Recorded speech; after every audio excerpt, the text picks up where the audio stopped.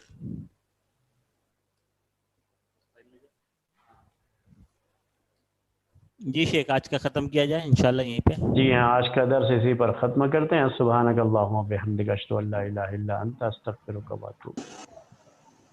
السلام علیکم.